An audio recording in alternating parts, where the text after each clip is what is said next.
Bénédicte, donc je suis ravie de vous présenter Bénédicte qui va peut-être expliquer à nos lecteurs ce que tu fais. Oui. Alors donc je m'appelle Bénédicte Battier, j'ai créé il y a maintenant 2 ans une société qui s'appelle Le Temps du Rêve qui accompagne les entreprises de taille moyenne sur la Nouvelle-Aquitaine dans le conseil, la conception et la mise en œuvre de leurs événements professionnels en lien, c'est important pour moi, en lien avec aussi tout ce qui est démarche de qualité de vie au travail. D'accord, avec cet axe important. Du coup, tu as créé ça il y a 2 ans et avant, c'était nouveau, c'était dans la continuité de ton parcours ou il y a eu des changements? Il y a eu des gros changements. Alors, explique-nous ces changements. Une transformation professionnelle. En fait, moi, ça fait 25 ans que je travaille dans la communication.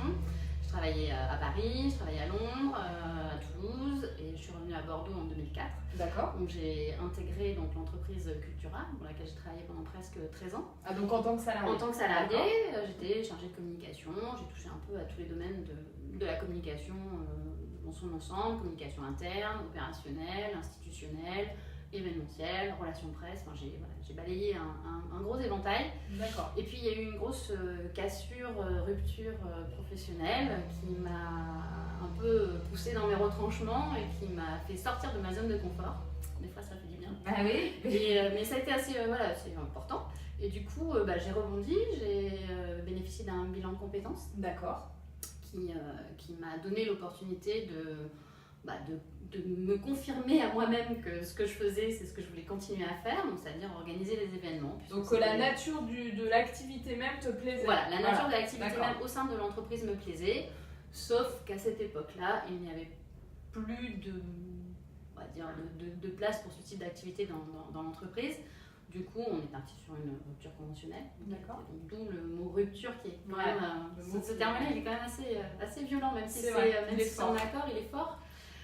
Et donc voilà, il m'a fallu quelques mois pour un peu me remettre les idées en place. Et puis je suis partie dans une démarche d'accompagnement un peu variée, puisque j'ai été accompagnée par Pôle emploi sur un accompagnement. J'ai aussi bénéficié d'un très, très bel accompagnement par l'association Force Femmes. D'accord. Qui donc accompagne les femmes de 45 ans et plus dans le retour à l'emploi, salarié ou en tant qu'entrepreneur. D'accord. Et de fil en aiguille, j'ai construit mon projet. J'ai commencé par des missions en portage salarial en 2017. Donc, toujours dans l'événementiel. Toujours dans l'événementiel, c'était l'objectif, c'était rester dans l'organisation d'événements professionnels, donc séminaires, soirées d'entreprise, arbre de Noël, fêtes d'entreprise. D'accord, la convivialité, la cohésion. Voilà, la cohésion, alors plutôt dans un premier temps sur la partie, on va dire, publique interne, donc les collaborateurs de l'entreprise.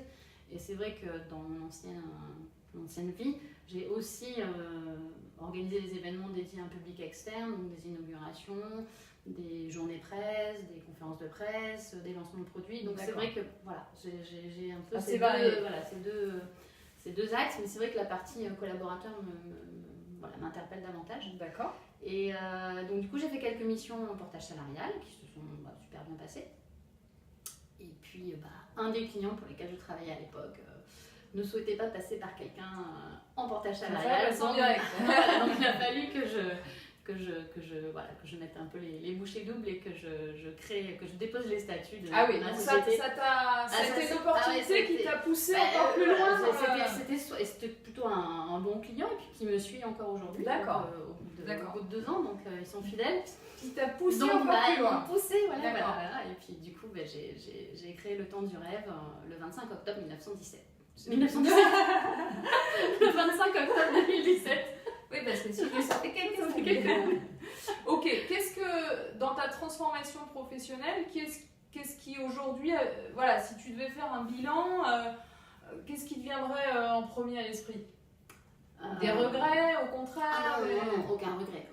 Vraiment, pour rien au monde, je reviendrai en arrière. J'ai cette rupture professionnelle, en fait, en milieu d'année 2016, a été pour moi une renaissance, en fait. Donc, sincèrement, je le vis comme ça aujourd'hui. Je dirais pas que c'est facile tous les jours, parce que voilà, on se pose beaucoup de questions. Quand on est une femme en particulier, on doute toujours de soi. Est-ce que je vais y arriver? Est-ce est-ce que ça va marcher? Est-ce que je vais en vivre? Est-ce que je vais pouvoir me payer? Est-ce qu'on va me faire confiance? Enfin, il y a plein de questions, plein de doutes qui s'imposent à soi-même, qu'on s'impose soi-même. Et c'est vrai que ce qui est important, je trouve, dans ce genre de moment, c'est vraiment d'être bien accompagné par des personnes qui sont des personnes ressources. Et essayer de faire en sorte que il y a toujours des personnes bien ou mal intentionnées, même des personnes très proches, de la famille ou des amis. Qui ne vont pas forcément dire, ressources. mais tu es sûr, tu fais attention, c'est risqué, et si ça marche pas, et ça marche pas. Ah oui, mais et si ça marche? Voilà. Donc c'est vrai que moi je suis un tempérament assez optimiste et positif, et du coup je mets tout de mon côté, je garde mon cap, et je me dis ça va le faire, ça va marcher, je vais y arriver. Donc, cette énergie qui t'a aidé à aller au bout de ce projet. L'énergie, puis vraiment, c'est vraiment, je trouve que c'est important d'identifier autour de soi, soit des amis ou même des professionnels qui sont vraiment dans la bienveillance et dans l'encouragement, parce que des fois, il y a de quoi baisser les bras et se dire non, j'arrête tout. De ne pas y aller seul. De pas y aller seul. Voilà.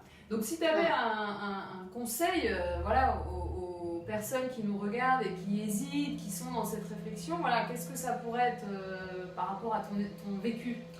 Par rapport à mon vécu, c'est vraiment de ne pas hésiter d'assister à des événements dédiés à la reconversion et à la transformation professionnelle. Il y en a beaucoup sur Bordeaux. D'accord. On connaît quelques-uns? Oui, il y a le salon professionnel qui existe depuis plusieurs années maintenant, qui accompagne les femmes notamment. Maintenant, il y a des hommes aussi. Et du coup, c'est vrai qu'on peut assister à des conférences inspirantes avec des personnes qui ont vécu ce genre de transformation. Alors dans des univers divers et variés, il y a des coachs qui sont présents, il y a plein de personnes qui peuvent... moi je sais qu'il y a 2 ans ou 3 ans, quand j'ai assisté à certaines conférences, je me suis dit allez, j'y vais. En fait, elle y est arrivée, donc ça rassure. Ça rassure, et puis c'est réconfortant de se dire que on a tous un chemin de vie professionnelle qui est des fois chaotique, mais si on garde son cap, on arrive à quelque chose de positif. Et puis j'ai envie de dire que tu es devenue du coup actrice de ton changement. Oui, c'est toi qui a, avec des personnes ressources, mais c'est toi qui a généré finalement cette transformation.